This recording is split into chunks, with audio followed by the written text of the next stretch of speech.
வணக்கம் ஃப்ரெண்ட்ஸ், வாங்க AK electric YouTube சேனலுக்குள்ளே போகலாம். இந்த வீடியோவில் நாம் பார்க்க போகிறது பவர் டிரான்ஸ்ஃபார்மர் வைண்டிங்கில் பண்ணக்கூடிய இன்சுலேஷன் டிசிபேஷன் ஃபேக்டர் மற்றும் கெப்பாசிட்டன்ஸ் டெஸ்ட். சரி வாங்க இந்த டெஸ்ட்டோட பிரின்சிபல் என்னென்னு பார்த்துடுவோம். டிரான்ஸ்ஃபார்மர் HV வைண்டிங்கு 10 kV AC வோல்டேஜ் செலுத்தினதும் மெஷர்மெண்ட் கேபிள் மூலமாக மில்லி ஆம்பியர் வாட்ஸ் கெப்பாசிட்டன்ஸை மெஷர் பண்ணணும்.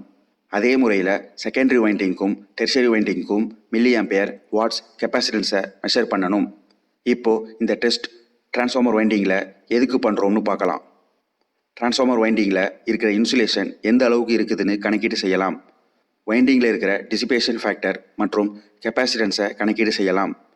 டிரான்ஸ்ஃபார்மர் வைண்டிங்கோட ஹெல்த்தினஸ், அதாவது ஆரோக்கியத்தன்மை எந்த அளவுக்கு இருக்குதுன்னு தெரிஞ்சுக்கலாம். இந்த வீடியோவில் பவர் ஃபேக்டர் டெஸ்ட் எந்த டெஸ்டிங் கிட்டில் பண்ணலாம், GSTg டெஸ்ட் மோட் ஏன்னா என்ன, அது எத்தனை வகைப்படும், UST டெஸ்ட் மோட் எத்தனை வகைப்படும், testing procedure, test report analyse, temperature correction factor, இதை பற்றியெல்லாம் மிக தெளிவாக தெரிஞ்சுக்கலாம். ஸோ வீடியோவை ஸ்கிப் பண்ணாமல் முழுமையாக பாருங்கள். இந்த படத்தில் இருக்கிற மெகர் டெல்டா 4000 டெஸ்டிங் கிட்ட வச்சு தான் பவர் ஃபேக்டர் டெஸ்ட் பண்ணுவாங்க. மெகர் டெல்டா 4000 ஓட துணை கருவிகள், அதாவது பாகங்கள் என்னென்னு பார்த்துடலாம். டிரான்ஸ்ஃபார்மர் 10 kV AC வோல்டேஜ் செலுத்துவதற்கு ஹை வோல்டேஜ் கேபிள் பயன்படுத்தப்படும். அதை நீங்கள் இந்த படத்தில் பார்க்கலாம். டிரான்ஸ்ஃபார்மரில் இருக்கிற மில்லி ஆம்பியர் வாட்ஸ் கெப்பாசிட்டன்ஸை மெஷர் பண்ணுறதுக்கு மெஷர்மெண்ட் ப்ளூ கேபிள் மற்றும் மெஷர்மெண்ட் ரெட் கேபிள் பயன்படுத்தப்படும். அதையும் நீங்கள் இந்த படத்தில் பார்க்கலாம். டெஸ்டிங் கிட்ட எர்த் பண்ணுறதுக்கு கிரவுண்ட் கேபிள் பயன்படுத்தப்படும். எல்லா கனெக்ஷன்ஸும் சரியாக கொடுத்ததுக்கு அப்புறம் டெஸ்ட் கிட் ஆன் பண்ணதும் அப்புறம் 10 kV AC வோல்டேஜ் இன்ஜெக்ஷன் பண்ணுறதுக்கு சேஃப்டி ஹேண்ட் சுவிட்ச் இன்டர்லாக் கேபிள் பயன்படுத்தப்படும். நீங்கள் பார்த்துக்கிட்டு இருக்கிறது பார்ட் 2 வீடியோ. உங்களுக்கு பார்ட் 2 வீடியோ தெளிவாக புரியணும்னா பார்ட் 1 வீடியோ ஆல்ரெடி போட்டிருக்கேன், அதை ஒரு வாட்டி பார்த்துடுங்க. இந்த ஸ்லைடில் GSTgனா என்னென்னு பார்த்துடலாம். GSTg அப்படின்னா கிரவுண்டட் ஸ்பெசிமென் டெஸ்ட் கார்டு. ஜினா கார்டுனா சில கரண்ட்டை தவிர்க்கிறது. இந்த டெஸ்ட் மோடில் சில குறிப்பான டிரான்ஸ்ஃபார்மர் பாகங்களோட கரண்ட்டை அளவீடு பண்ணாது. உதாரணத்துக்கு GSTg-R டெஸ்ட் மோடில் ரெட் கேபிளில் இருக்கிற கரண்ட்டை அளவீடுக்கு எடுத்துக்கொள்ளப்படாது. GSTg-B டெஸ்ட் மோடில் ப்ளூ கேபிளில் இருக்கிற கரண்ட்டை அளவீடுக்கு எடுத்துக்கொள்ளப்படாது. GST-RB டெஸ்ட் மோடில் ரெட் கேபிள் கரண்ட்டையும் ப்ளூ கேபிள் கரண்ட்டையும் மெஷர்மெண்ட்டுக்கு எடுத்துக்கொள்ளப்படாது. GSTg-A இந்த டெஸ்ட் மோடில் A கேபிளில் இருக்கிற கரண்ட்டை மெஷர்மெண்ட்டுக்கு எடுத்துக்கொள்ளப்படாது. இந்த ஸ்லைடில் test modes GST UST combinations எத்தனை வகைப்படும் மற்றும் அந்த காம்பினேஷன்ஸ் எதை மெஷர் பண்ணும் எதை மெஷர் பண்ணாதுன்னு மிக தெளிவாக பார்க்கலாம். பொதுவாக இந்த டெஸ்ட்டுக்கு பயன்படுத்தப்படும் டெஸ்டிங் கிட் மூலமாக 7 காம்பினேஷனில் டெஸ்ட் பண்ணலாம். சில டெஸ்டிங் கிட்டில் ஒரு பவர் இன்ஜெக்ஷன் கேபிள், ஒரு ரெட் மெஷர்மெண்ட் கேபிள், ஒரு ப்ளூ மெஷர்மெண்ட் கேபிள், ஒரு கிரவுண்ட் கேபிள் இருக்கும். சில டெஸ்டிங் கிட்டில் மெஷர்மெண்ட்டுக்கு ரெட் மற்றும் ப்ளூ கேபிளுக்கு பதிலாக A measurement cable, B measurement cable பயன்படுத்தப்படும். இந்த ஸ்லைடில் இருக்கிற UST காம்பினேஷன்ஸை பாருங்கள். மொத்தம் 3 டெஸ்ட் மோட் இருக்கும். அதில் UST-R டெஸ்ட் மோடில் ரெட் கேபிள் கரண்ட்டை மட்டும்தான் மெஷர் பண்ண முடியும். ப்ளூ கேபிள் கரண்ட்டையும் கிரவுண்ட் கேபிள் கரண்ட்டையும் மெஷர் பண்ண முடியாது. UST-B டெஸ்ட் மோடில் ரெட் கேபிள் கரண்ட்டை மெஷர் பண்ண முடியாது. ப்ளூ கேபிள் கரண்ட்டையும் கிரவுண்ட் கேபிள் கரண்ட்டையும் மெஷர் பண்ண முடியும். UST-R+B டெஸ்ட் மோடில் ரெட் கேபிள் கரண்ட்டையும் ப்ளூ கேபிள் கரண்ட்டையும் மெஷர் பண்ண முடியும். ஆனால் கிரவுண்ட் கேபிள் கரண்ட்டை மெஷர் பண்ண முடியாது. GST காம்பினேஷன்ஸை பாருங்கள். மொத்தம் 4 வகைப்படும். GST கிரவுண்ட் மோடில் கிரவுண்ட் கேபிள் கரண்ட்டையும் ரெட் கேபிள் கரண்ட்டையும் ப்ளூ கேபிள் கரண்ட்டையும் மெஷர் பண்ண முடியும். GSTg-R டெஸ்ட் மோடில் கிரவுண்ட் கேபிள் கரண்ட்டையும் ப்ளூ கேபிள் கரண்ட்டையும் மெஷர் பண்ண முடியும். ஆனால் ரெட் கேபிள் கரண்ட்டை மெஷர் பண்ண முடியாது. GSTg-B டெஸ்ட் மோடில் கிரவுண்ட் கேபிள் கரண்ட்டையும் ரெட் கேபிள் கரண்ட்டையும் மெஷர் பண்ண முடியும். ப்ளூ கேபிள் கரண்ட்டை மெஷர் பண்ண முடியாது. GSTg-R+B டெஸ்ட் மோடில் கிரவுண்ட் கேபிள் கரண்ட்டை மட்டும்தான் மெஷர் பண்ண முடியும். ரெட் கேபிள் கரண்ட்டையும் ப்ளூ கேபிள் கரண்ட்டையும் மெஷர் பண்ண முடியாது. ஏன்னா அந்த 2 கரண்ட் கேபிளும் கார்டட், அதாவது எலிமினேட்டட் ஆகிடும். இன்னும் சொல்லப்போனால் அந்த கரண்ட் மெஷர்மெண்ட்டுக்கு எடுத்துக்கொள்ளப்படாது.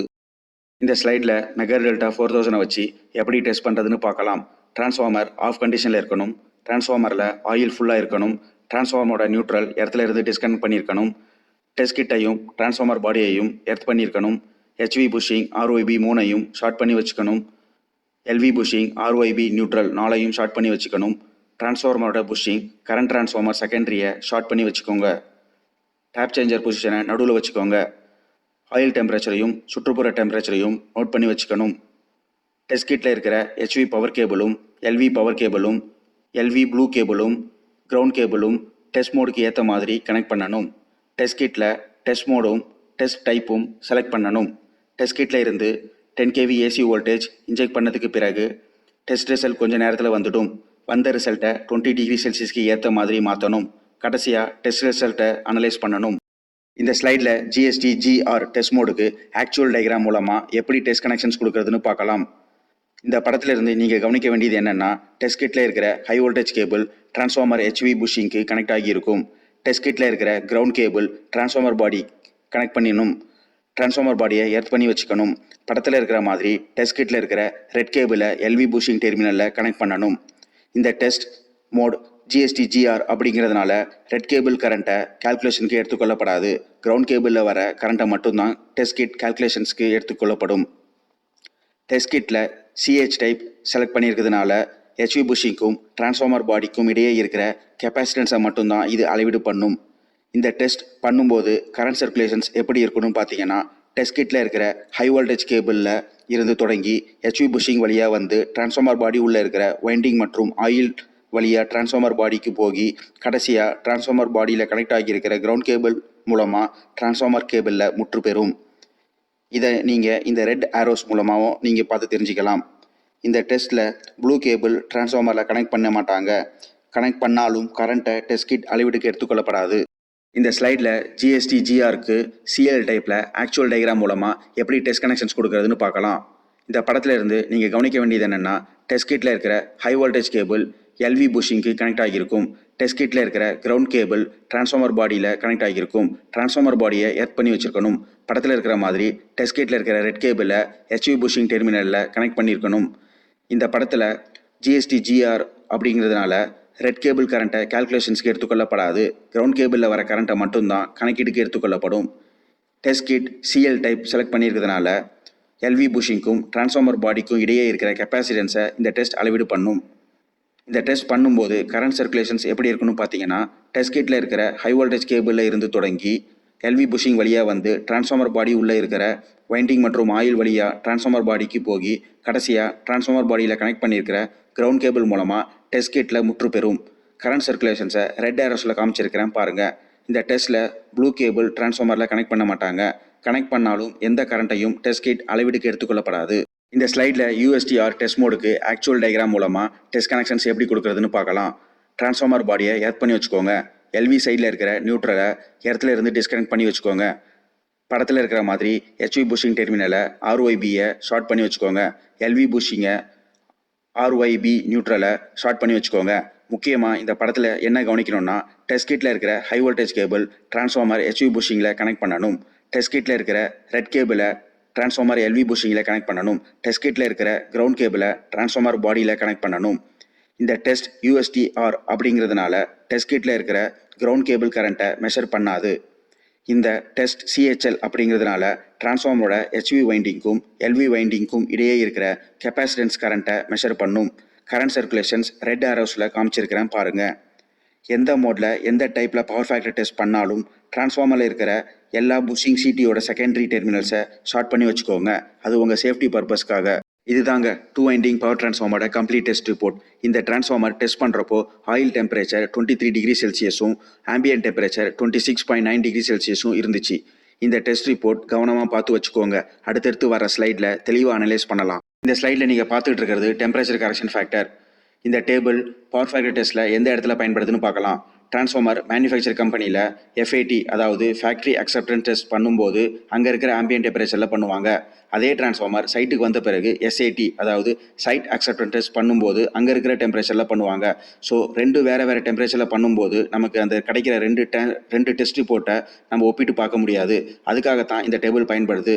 சைட்டில் எந்த டெம்பரேச்சரில் டெஸ்ட் பண்ணுறோமோ அந்த டெம்பரேச்சருக்கு கிடைச்ச வேல்யூவை 20 டிகிரி செல்சியஸ்க்கு கன்வெர்ட் பண்ணணும். இந்த டேபிள் எல்லா டிரான்ஸ்ஃபார்மருக்கும் ஒரே மாதிரி இருக்காது. மேனுஃபேக்சரிங் கம்பெனிக்கு ஏற்ற மாதிரி டிசைனுக்கு ஏற்ற மாதிரி மாறுபடும். இந்த ஸ்லைடில் பவர் ஃபேக்டர் டெஸ்ட்டுக்கு டெம்பரேச்சர் கரெக்ஷன் ஃபேக்டர் எப்படி பயன்படுதுன்னு பார்க்கலாம். பொதுவாக எலக்ட்ரிக்கல் எக்யூப்மெண்ட்டில் இருக்கிற இன்சுலேஷன் டெம்பரேச்சர் பொறுத்து தான் அமையும். டிரான்ஸ்ஃபார்மர் இன்சுலேஷன் வைண்டிங்லையும் ஆயிலையும் டெம்பரேச்சர் பொறுத்து தான் அமையும். போன ஸ்லைடில் சொன்ன மாதிரி ஃபேக்ட்ரியில் ஒரு குறிப்பிட்ட டெம்பரேச்சரில் டெஸ்ட் பண்ணியிருப்பாங்க. சைட்டில் வேறு ஒரு டெம்பரேச்சரில் டெஸ்ட் பண்ணியிருப்பாங்க. அதனால் ரெண்டு டெஸ்ட் ரிப்போர்ட்டையும் ஒப்பிட்டு பார்க்க முடியாது. அதுக்காக ஃபேக்ட்ரியில் எந்த ஆயில் டெம்பரேச்சரில் டெஸ்ட் பண்ணாங்களோ அந்த டெம்பரேச்சருக்கு ஏற்ற மாதிரி சைட்டில் பண்ண வேல்யூவை மாற்றணும். உங்களுக்காக சைட்டில் பண்ண ஒரு டெஸ்ட் வேல்யூவை கன்வெர்ட் பண்ணி காமிச்சிருக்கிறேன்னு பார்த்துக்கோங்க. இந்த ஸ்லைடில் இருக்கிற டெஸ்ட் ரிப்போர்ட்டை கவனமாக பாருங்கள். டிரான்ஸ்ஃபார்மரோட ஆயில் டெம்பரேச்சர் 23 டிகிரி செல்சியஸ் இருக்கும்போது டெஸ்ட் பண்ணது. 23 டிகிரி செல்சியஸ்க்கு டெம்பரேச்சர் கரெக்ஷன் ஃபேக்டர் பார்த்தீங்கன்னா 0.90. இதை நீங்கள் போன ஸ்லைடில் நீங்கள் பார்த்து தெரிஞ்சுக்கலாம்.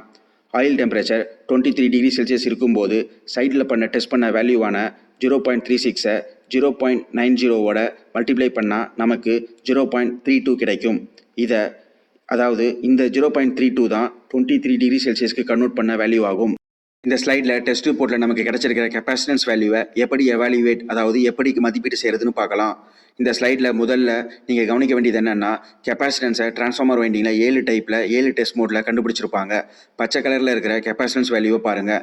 இரண்டாவது வேல்யூவையும் மூன்றாவது வேல்யூவையும் கூட்டும்போது முதல் வேல்யூ கிடைக்கும். அதாவது 3512.8 ப்ளஸ் 5687.7 கூட்டும்போது நமக்கு 9200.1 கிடைக்கும்.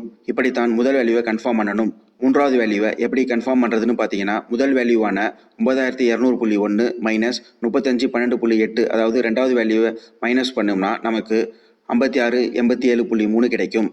இரண்டாவது வேல்யூவை எப்படி கன்ஃபார்ம் பண்ணுறதுன்னு பார்த்தீங்கன்னா, முதல் வேல்யூவான 9200.1 மைனஸ் 5687.7, அதாவது மூன்றாவது வேல்யூவை பண்ணும்போது நமக்கு 3512.4 கிடைக்கும். இப்படித்தான் இரண்டாவது வேல்யூவை கன்ஃபார்ம் பண்ணணும். நான்காவது வேல்யூவை எப்படி கன்ஃபார்ம் பண்ணுறதுன்னு பார்த்தீங்கன்னா, ஐந்தாவது வேல்யூவையும் ஆறாவது வேல்யூவையும் கூட்டும்போது நமக்கு நான்காவது வேல்யூவும் கிடைக்கும். அதாவது 8736.1 ப்ளஸ் 5687.2 கூட்டும்போது நமக்கு நான்காவது வேல்யூவான 14423.3 கிடைக்கும். இதே மாதிரி தான் 5, 6, 7 டெஸ்ட் வேல்யூவையும் கன்ஃபார்ம் பண்ணணும். இப்படித்தான் மெஷர் பண்ண கெப்பாசிட்டன்ஸ் வேல்யூவை காம்பினேஷன்ஸ்க்கு ஏற்ற மாதிரி பேலன்ஸ் ஆகி வரும். நமக்கு கிடைச்சிருக்கிற எல்லா கெப்பாசிட்டன்ஸ் வேல்யூவும் காம்பினேஷன்ஸ்க்கு ஏற்ற மாதிரி பேலன்ஸ் ஆகி வந்திருக்கு. ஸோ அதனால இது ஒரு அக்செப்டன்ஸ் டெஸ்ட் ரிப்போர்ட். நீங்கள் பார்த்துக்கிட்டு இருக்கிறது பார்ட் 2 வீடியோ. உங்களுக்கு பார்ட் 2 வீடியோ தெளிவாக புரியணும்னா பார்ட் 1 வீடியோ ஆல்ரெடி போட்டிருக்கேன், அதை ஒரு வாட்டி பார்த்துடுங்க. இந்த ஸ்லைடில் கம்ப்ளீட் டெஸ்ட் ரிப்போர்ட்டில் நம்ம மெஷர் பண்ண வேல்யூ எந்த பேராமீட்டர் குறிக்குதுன்னு பார்க்கலாம். பவர் ஃபேக்டர் டெஸ்ட் பண்ணும்போது டிரான்ஸ்ஃபார்மருக்கு 10 kV ஏசி வோல்டேஜ் தான் கொடுக்குறோம். அதை தான் 7வது காலம் சொல்லுது. 8வது காலத்தில் மில்லியாம்பேரில் வந்திருக்கிற வேல்யூ டிரான்ஸ்ஃபார்மரோட லீக்கேஜ் கரண்ட் ஆகும். 9வது காலத்தில் நாம் மெஷர் பண்ணியிருக்கிறது வாட்ஸ், அது டிரான்ஸ்ஃபார்மரோட லாஸஸை குறிக்கிறது. 10வது காலத்தில் நாம் மெஷர் பண்ண value transformer oil temperature 20 degree Celsius இருக்கும்போது பண்ணது. அந்த வேல்யூ எல்லாம் பிகோ ஃபெரட்ஸ் யூனிட்டில் இருக்கும். 11வது காலத்தை பார்த்தீங்கன்னா அளவீடு பண்ண பவர் ஃபேக்டர் வேல்யூ 0.5%குள்ளே இருக்கும். நம்மளோட கிரைட்டீரியா என்னன்னு பார்த்தீங்கன்னா 0.5%குள்ளே இருக்கணும். வந்திருக்கிறது எல்லாமே 0.5%குள்ளே இருக்கிறதுனால இது ஒரு அக்செப்டன்ஸ் டெஸ்ட் ரிப்போர்ட். கிரைட்டீரியா என்னன்னு பார்த்தீங்கன்னா, புது டிரான்ஸ்ஃபார்மருக்கு 0.5%, பழைய டிரான்ஸ்ஃபார்மருக்கு 0.7 அல்லது 0.8%குள்ளே இருக்கணும். சில சமயத்தில் 1%குள்ளே இருந்தாலும் அது அக்செப்டன்ஸ் தான். புது டிரான்ஸ்ஃபார்மர் 0.5% மேலே இருந்துச்சுன்னா அப்போது அதில் ஏதோ பிரச்சனை இருக்குன்னு அர்த்தம். உங்களுக்கு இந்த வீடியோ பிடிச்சிருந்ததுன்னா, இன்ஃபர்மேட்டிவாக இருந்ததுன்னு நினச்சிங்கன்னா சப்ஸ்கிரைப் பண்ணுங்கள், லைக் பண்ணுங்கள், ஷேர் பண்ணுங்கள், பெல் ஐக்கானையும் கிளிக் பண்ணுங்கள். நன்றி, வணக்கம்.